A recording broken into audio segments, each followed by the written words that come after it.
October 10th is globally celebrated as World Mental Health Day. It is a day set aside to engage in advocacy, share lives experience of people with mental illness, promotion of mental well-being, prevention of illness, and addressing some of the mental health issues. This year's theme is captured mental health for all, greater investment, greater access for everyone in everywhere. And it was observed with press conference and street-to-street awareness campaign organized by the SALMHI, Save and Love Mental Health Initiative with the Department of Mental Health UPTH at the University of Port Harcourt Teaching Hospital, UPTH, Shoba River State, Nigeria. The founder of SALMHI, Save and Love Mental Health Initiative, Sir Amos Daminabo at Moyedia, gave a brief speech and urged everyone over the tasks ahead. Our work is as simple as the theme for this year's World Mental Health Day. Mental health for all. And our work is mental health for all Nigerians. We believe that every Nigerian, irrespective of who you are, where you are, you can have access to mental health. And that is why we are not just in Port Harcourt or River State, but we are in every part of Nigeria. What we are doing today will be done tomorrow in Abuja and in some other part of the country. We want to inform all of us, mental health for all is not just for the government. Neither is it just for those who have mental health or that have been diagnosed with mental health. It is for you seated here and for me standing to address you. I'd like to inform all of us that if we sit and close our hands without saying anything, this thing will end after today. But if we stand up and shout and say something, this thing will run and run and run. And by so doing, people will know about mental health. I was discussing with a consultant psychiatrist, Dr. N.U. Ekele, and he told me that 48 million Nigerians are currently depressed. This was just 2 weeks ago. If 48 million Nigerians are currently depressed, it means that is almost 1 in 4 Nigerians.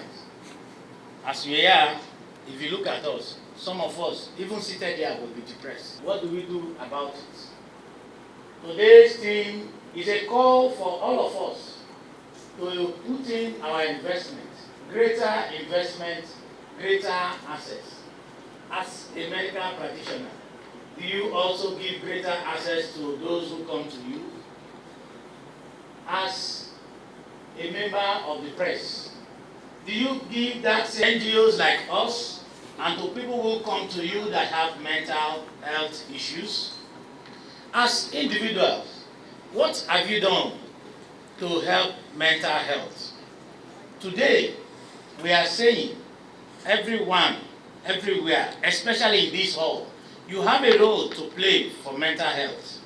Today, stand up, play that role that we are asking of. Sahil, if you think as an individual you cannot, Sahil have a space for you.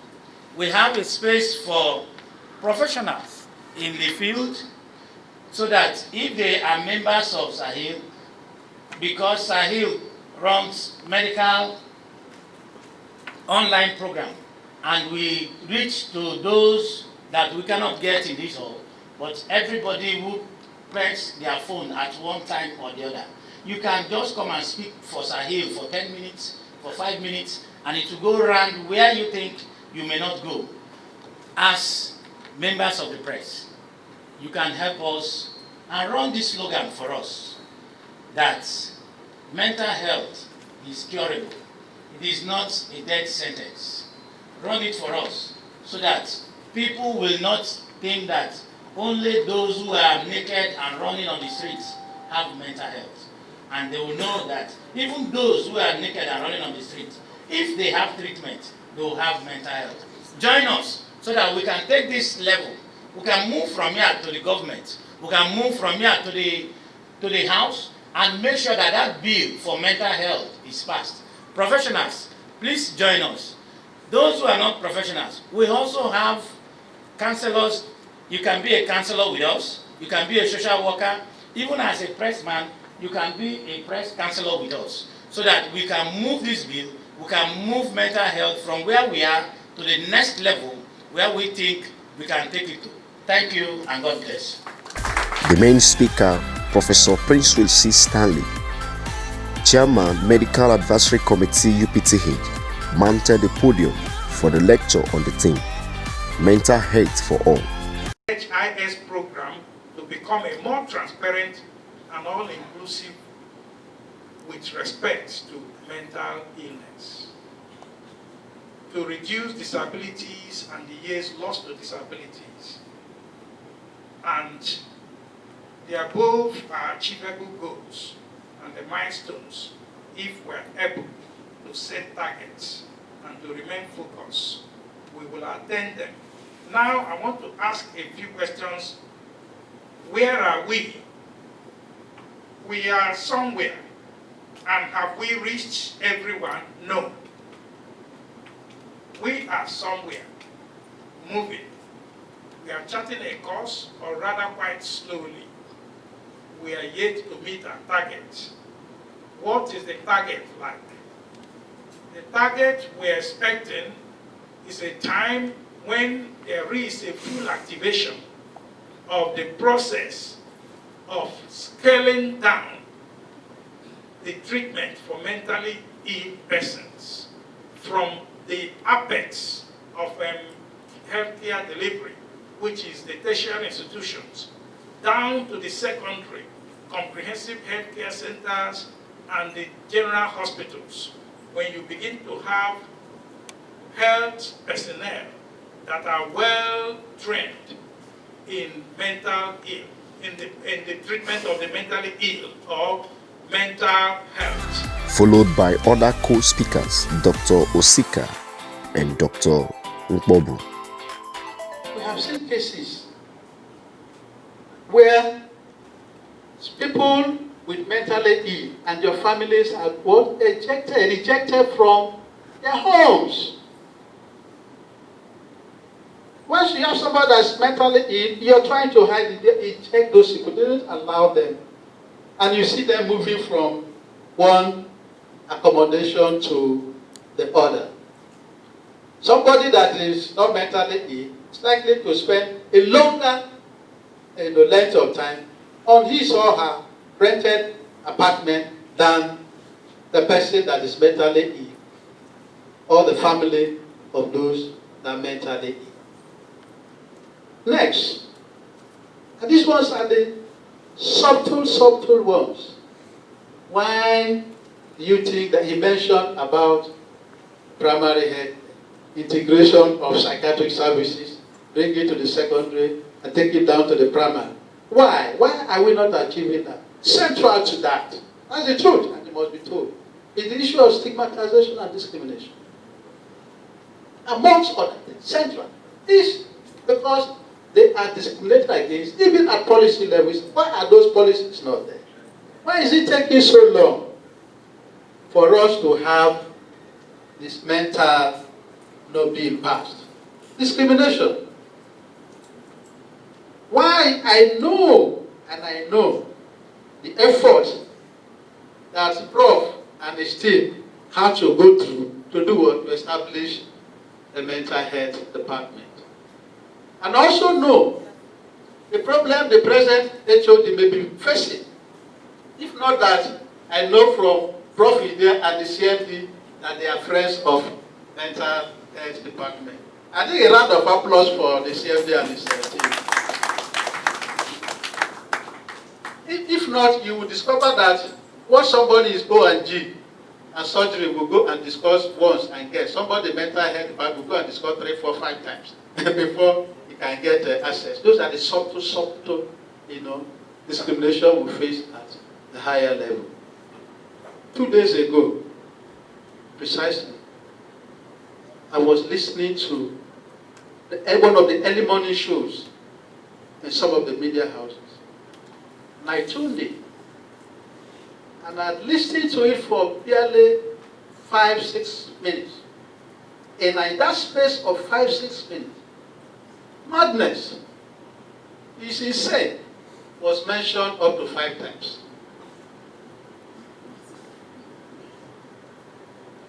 And everybody that did that, he said that it's insane, it's a madman. 5 times in 6 minutes. Do the mathematics and the statistics.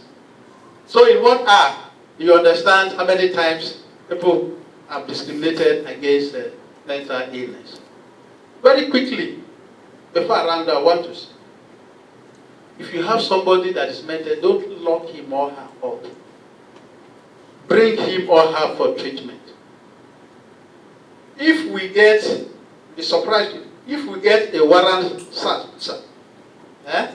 and they say, let us go to Port Harcourt here and start all the homes, you'll be surprised at the number of homes that have the mentally ill locked in and tucked in one corner. That is wrong. That is not healthy. Clear and practical. Not long ago, a family living in the GRO here brought a patient over the weekend. And why did they bring the patient? They brought the patient because a social event was going to take place. It's a male. The sister, the younger sister, was going to get married.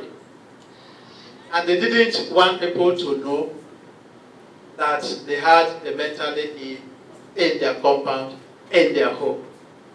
And they brought him. They did not bring him for treatment. All they brought is, they say, for custodial sake. Say, hospital, please, keep this guy for the weekend. We have a marriage ceremony. When that ceremony is over, we will come and pick him back and let him continue with his state. Fortunately for that guy, that was his deliverance. Deliverance in terms of mental health, not in terms of this. That was what saved him. He came in from there, got treatment, and got well. And today, he's living a useful life. Just yesterday, in the clinic, Dr. Kwesa, one of those boys I saw, a 20-year-old undergraduate, 20-year-old, that came with the mom, with symptoms suggesting clearly of mental illness. I'm not going to go into label now. But he came with the mother only. And I asked in the process, why is it that the dad is not here? And there was no mention of the dad, why the whole discussion was going on. And the guy said, they told me that he has been having these symptoms for a very long time. In fact, not long ago, he almost took a knife and stabbed himself in the chest. And I guess because of the work that Mpobu, Fisola, and all the rest have been doing with all these radio stations on 18th, he realized that the fact that these symptoms is having is suggestive of mental illness. Let him go and see the psychiatrist. Of course, as the tradition is, before doing that, he needed to tell his father and take permission from the dad. So he told his dad that, Daddy, these things I'm feeling, I think I will need to see those people that deal with the mind, the psychiatrist. Before the guy could finish, the dad has landed a heavy slap on him. Boy! Jesus Christ. What? How can you in my house say you want to go to the psychiatrist? And he now told the boy, are you mad? Now the boy had to show him that he was mad. So he took the glass, table that they had, and raised it up and smashed it.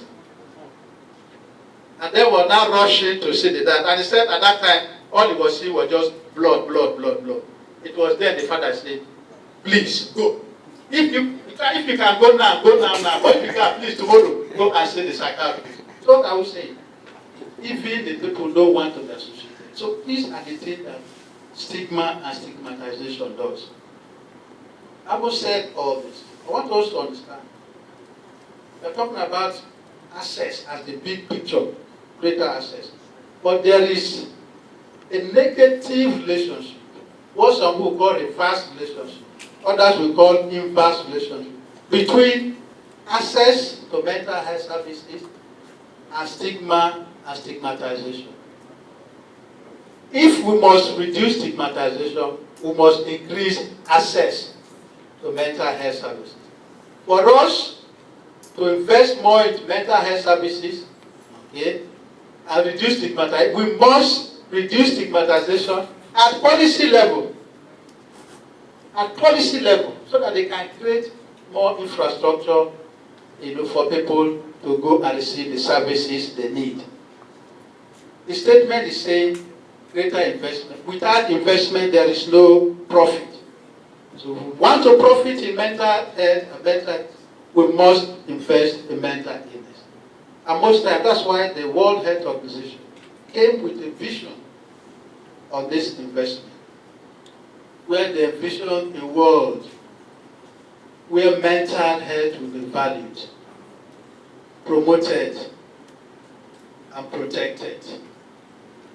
And where persons with mental illness can exercise full range of human rights and have access to quality health and social services in a timely manner that will promote recovery. All these are done in order to achieve the highest level of health possible, and to be able to participate in society. With so much speed, by August this year, it rose to 63% of adults in the US reporting that their mental health was negatively affected. Now, haven't given a brief of what COVID-19, the burden COVID-19 has unleashed on us globally. What does this entail for mental health? So, burden of mental health, when you view this, especially against the backdrop that investment has been abysmal globally, and that is what informed the choice of this year's theme for Mental Health Day.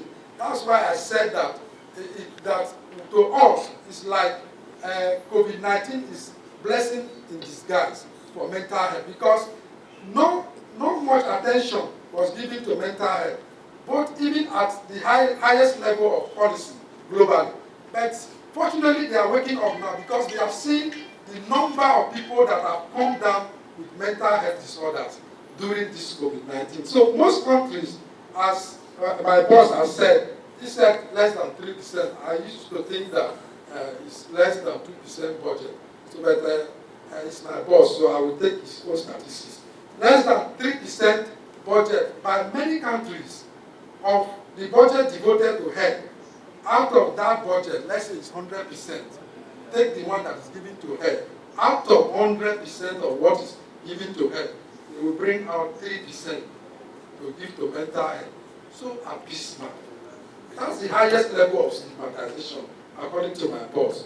So there have been outcry, because this is far from what needs to keep mental health. I always say, my representative of the SALMHI said that the mind is the foundation upon which every other thing should be built. And I'm also concurring. I'm saying that when the mind is well, the body is well. If you follow this statement, where should this budget go to? Larger part of this budget should go to maintain the mind, because it is only when the mind is healthy that you can even do all the other work. But we have been misplacing priority. I think with the choice of this year's theme, this is going to change. International development assistance, also so sad. What they give to mental health has not been more than 1%. All those aids, donations, assistance, out of which we give 1%. In 2001, 150 million people were said to suffer from mental health disorders. But as I talk to you now currently, from 2001 now 2020, the figure has risen to 1 billion people in the world now suffering from mental health. The current population of the world is about going close to 7 billion.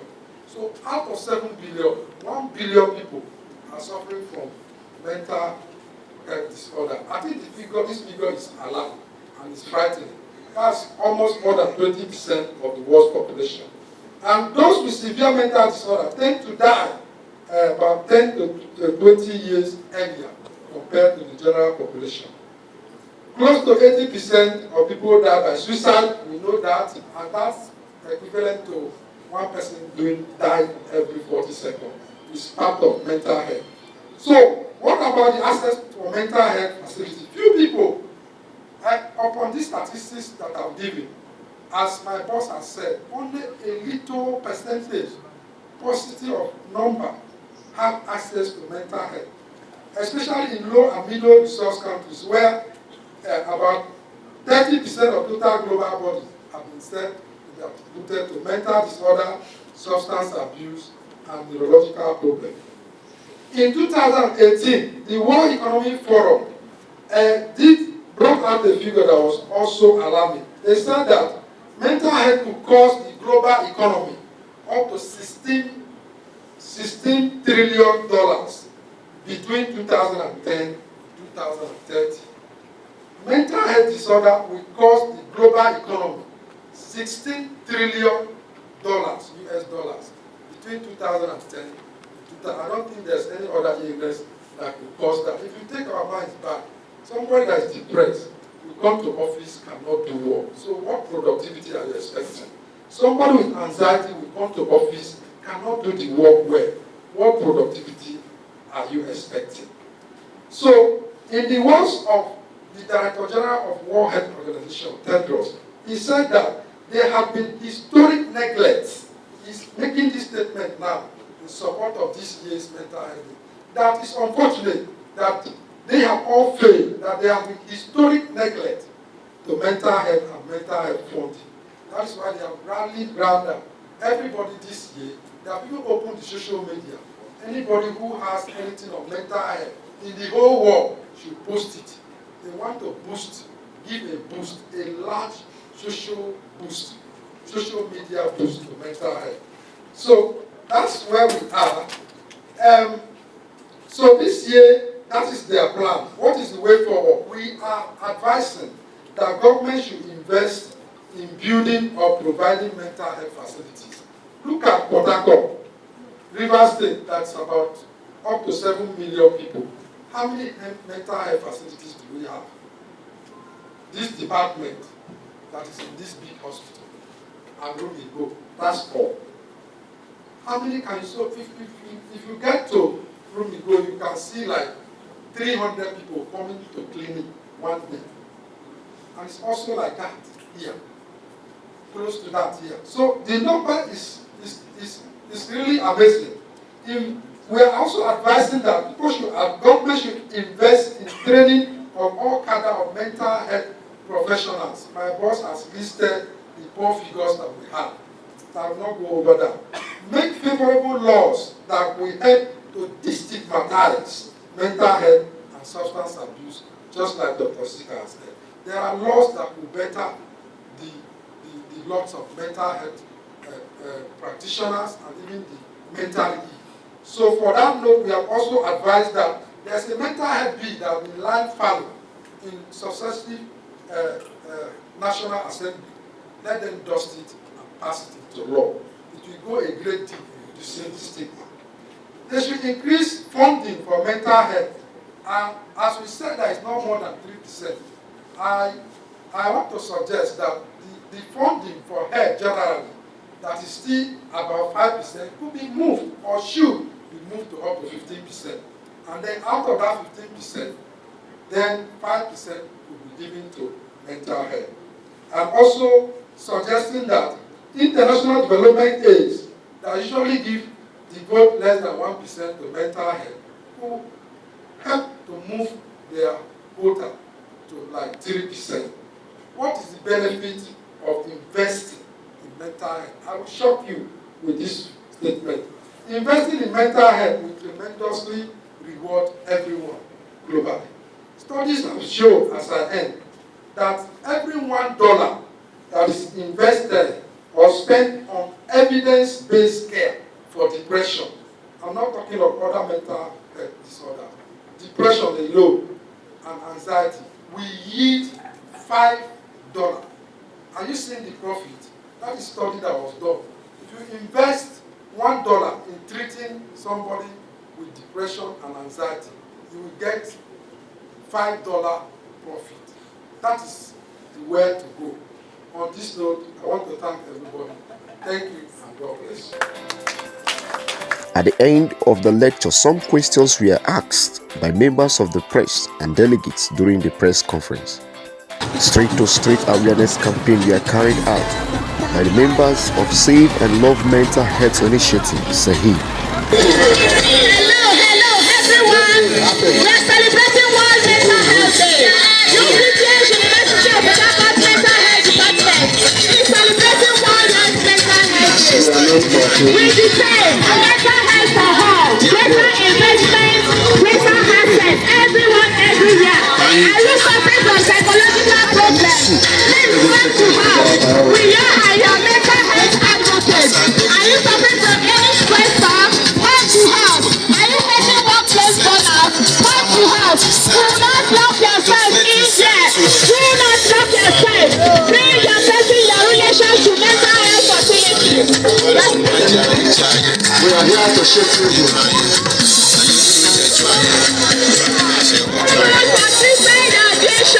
Life is so sweet. Do not consider suicide as an option. Don't consider suicide as an option. Mental illness is treatable. Mental illness is treatable. Do not consider suicide as an option to depression. We don't show today that World Mental Health Day. We really need to do together because nobody really well mentally. You know where this is a social day.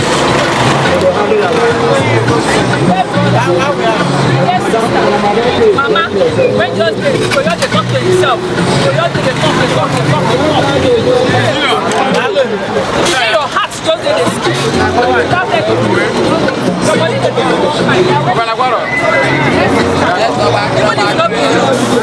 bring them on UPTH. Help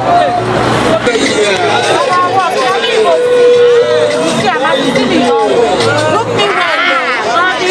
You go just well. So we don't make it every time. I know they sleep. Now I walk. Even if you know those people, they don't say na medicine they do am, na spiritual they go tire, lose am, carry am come. Na the work wey we dey do. What are you doing? We say one knot. We sabi the tighten the knot. Now I walk. We dey reset pray wey don start and now we dey do am the same way. Now I walk. Every day when you avoid alcohol, avoid tramadol. Most things like they follow the spoil person. Avoid tramadol, avoid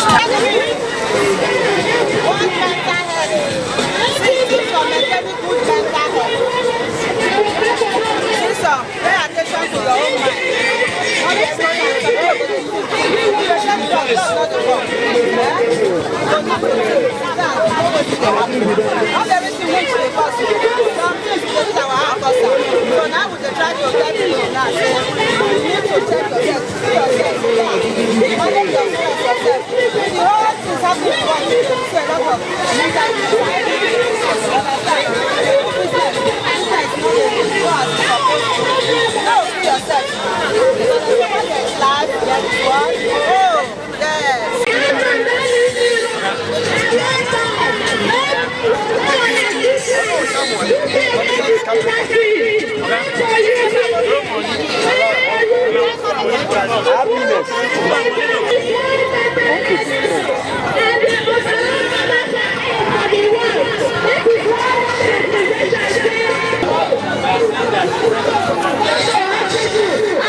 Beginning to begin to fall in love.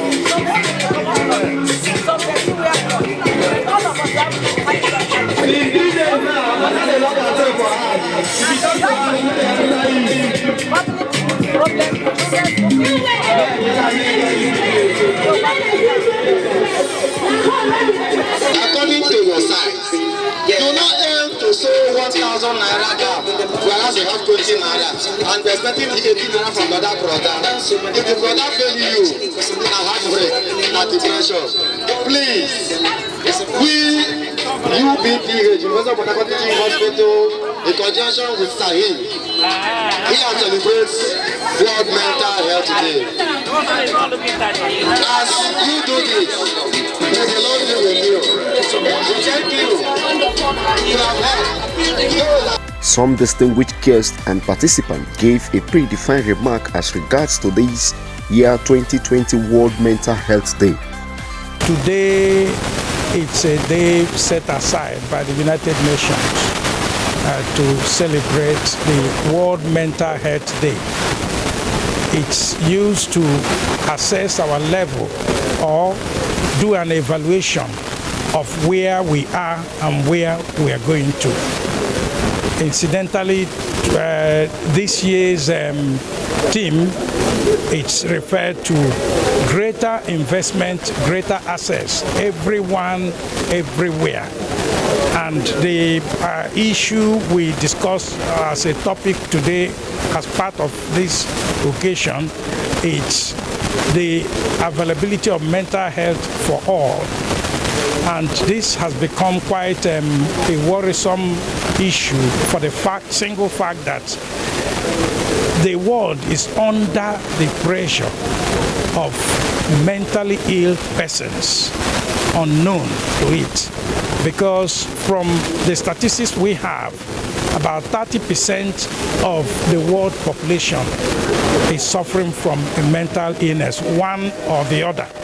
It may be a very escalated one, it may be a minor one, it may be a medium-sized one, but the issues remain that there are obvious mental health challenges ranging from anxiety, phobias, depressive illness, and frank psychotic disorders. So even adjustment disorders and drug and substance abuse.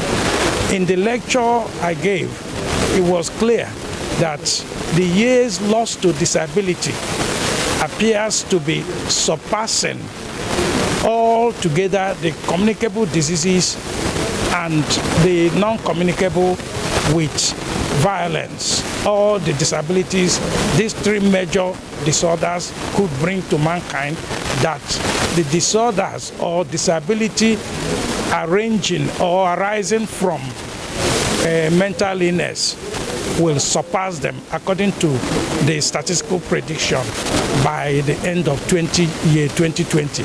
That simply means that there is a need for an urgent reassessment of where we are and the awareness of the policymakers, particularly where it affects the budgeting for mental health and also health as a whole, to wake up from slumber and address this issue, because it is an obvious danger to humanity and to the nations of the world, and even in our own nation, Nigeria. So you complain too much about Yes, the total budget for health in Nigeria is just barely about 6%. And out of that 6%, health, mental health, is given just about 3% from that 6%. And even if you understand all the policy and the politics of budget, it's not the amount that is budgeted that is released. There is what we call budgetary allocation, and we call the other one actual release. most of the times, not up to 30% of the budget value is released. And out of this mega sum, a mega percentage of 3 is only allocated to mental health from the total 6% or less than 3% that has already been released. So these are the dangers we need to confront. These are the dangers we need to probably realize and begin to do the needful so that this nation will not crumble under the heavy weight of mental illnesses. Yeah. The call for government, where if the government must be alive to its responsibility, I want to say this and say it very clearly, that it has to sit down with stakeholders, particularly of health and of mental health, and ensure adequate allocation that will address the issues of defects and decay in the area of training, human capacity training for all cadre of mental health professionals, and even for acquisition of vital equipment and also upgrading the facilities that are available, then scale up or scale down. Not bringing all issues of mental health to the tertiary institutions. There must be a functional medium, that is secondary and general hospitals and comprehensive health centers must function. The primary health care scheme must come to life, not a matter of figment of political maneuvering. It must be an actual thing seen on ground and must remain and outlive various policies and governments, because it should be an institutionalized form of operation and not with individuals. It should be patterned along the line of foundations, institutions, and framework of operationability. I am a bit privileged to see through it, even though I'm not a neuropsychiatrist. Younger and younger people are admitted on the wards. The other day I went into the drug rehabilitation unit. I saw 17, 18, 19, 20, 21. And the only reason they have come there is because they have been abusing mind-altering drugs. This should not be the case. And if things are done properly, if, like we mentioned, advocacy, public education is intensified, we will begin to see less and less suffering. Those people, how young they are, is what our society will fall back on tomorrow as our leadership. So if we don't do it now, we will be losing the dividends. What do you have to say concerning this mental health in our society? Do you think it's improving or it's not? To some certain extent, it might be improving, because mental health per se is an individualistic issue, because one person's state of mind definitely will be different from another person's state of mind. So there is no general yardstick to measure mental health, because it differs from individual to individual. It's also to a certain extent environmental. Somebody in a balanced environment definitely will have a better mental health than somebody in a deprived environment. So it differs from individual to individual. So how can we boost it as individuals and corporate bodies? Individuals, it starts from the home. Proper moral instructions, proper upbringing in our schools. I know when I was in school, there was a subject called moral instruction. It can still be brought back. Discipline should be emphasized in school. Reasonable discipline, not punishment, because there's a great difference. No. Then at home, parents should learn to love their children.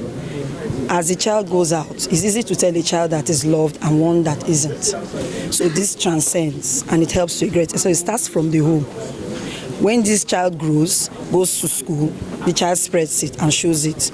From there to maybe higher institution, to whatever job opportunity or business the person might be engaged, it shows. You know, that's why we say some people are more cautious than others. Some people are calmer than others. It starts from the home. So what do you have to say concerning the discrimination of mental health? That's it's mental health on its own. Because if you don't know it is wrong to laugh at someone who has a problem, then you have a mental problem. Because that's why I said the home. There are certain homes that will tell you these things are wrong, don't do them. And they go further. By each time, like if you enter in the social location, you will find some mothers, just by mere winking of the eye, they are communicating with their siblings and their children. You know, that home has developed a way of controlling the child mentally. You will see even before the child accepts something from someone, we will look at the mother first or father. That's a form of mental control. Now, a child that wasn't even told that it's wrong to mock somebody, you know, some parents take it for granted. There are certain things they don't discuss or stress with children. That person will go out and feel there's nothing there. It's my opinion. What's there? What have I done wrong? For you not to know that what you are doing is evil is a form of mental health too. Because you have to be cancelled for you to realize you have a problem and then it be solved. Today being 9th of October 2020, which is being tagged as World Mental Health Day, can you tell us what causes mental illness and how can it be prevented? What causes mental illness? Well, that's a very broad group of things. We have not been able to say this is a particular thing that causes mental illness, but we know that there are some risk factors, what we call risk factors, that predispose people to mental illness. Things like adversity, adverse socioeconomic conditions, chronic medical illnesses, generally life's difficult situations, although sometimes even positive events can predispose mental illness. But I should talk a little about World Mental Health Day, which is officially tomorrow, but today, being a working day, here we are marking our event today, but tomorrow, October 10th, every year is marked as the World Mental Health Day. The essence of having the World Mental Health Day is for promotion and prevention, so that we will not even be talking about illnesses. We need to promote mental health. There is good mental health. Is when mental health is not so good, they are talking about illnesses. So the essence of World Mental Health Day is to talk about those issues that are affecting mental health. Founder Sahil, Save and Love Mental Health Initiative. Sahil. Okay, so can you throw more light on the Sahil? Okay, Sahil is an NGO, a non-governmental organization that is into destigmatization of mental health. We are also in advocacy, counseling and education. We try to make it that everyone in Nigeria will have access to mental health, either through counseling or through medical means. Okay. So, sir, can you tell us how we can boost our mental health?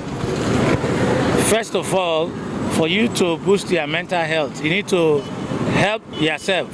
Help yourself in the sense that you must do all the sanitary things that you need to do.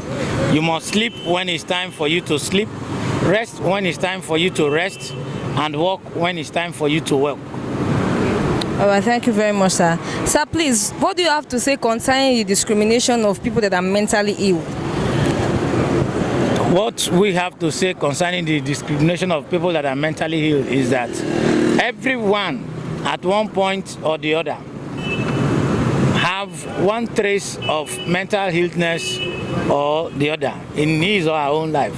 So we are saying that people should stop discriminating people that has mental health disorder, because by doing that we will save more lives, we will bring them back to the society, and tomorrow most of them will be better people in the society. So let us rise up at this point, join hands together and stop the destigmatization of mental health and bring people that are suffering from mental health to normal health. Okay, thank you very much, sir, for your time. And what do you have to say concerning the program we had today? Okay, today we are celebrating World Mental Health Day. It's a day celebrated globally, all over the world. We are trying to create awareness, telling people that to be aware of against social stigmatization. Please tell us your name. I'm Alphonsus Elizabeth. Okay. Please, can you tell us what we just had now? We just have World Mental Health Day celebration approved by World Health Organization. The actual date is 10th October, but Saturday is not a working day, so we'll have to do it a day before, which is 9th October. Okay. Can you throw more light on this World Mental Health Day? World Mental Health Day is a day done in remembrance of the day it was approved that mental health people should be attended to, probably in the world and in Africa, then in Nigeria. So we celebrate this day every day to mark it. Even Prof gave us a lecture on that today. Okay, thank you very much, ma, for your time. Finally, mental health is for all. You too can get involved by joining the conversation around mental health, by helping to promote mental health, helping to reduce stigma and discrimination around mental health. Hence, if you find anyone with this mental illness, take he or her to SALMHI, Save and Love Mental Health Initiative, or you can reach SALMHI through the phone numbers on the screen. Anytime, any moment. You can also follow them on their social media platform, Facebook, Twitter, Instagram, at Save and Love Mental Health Initiative. I'm on Promise X, PMI TV, Port Harcourt.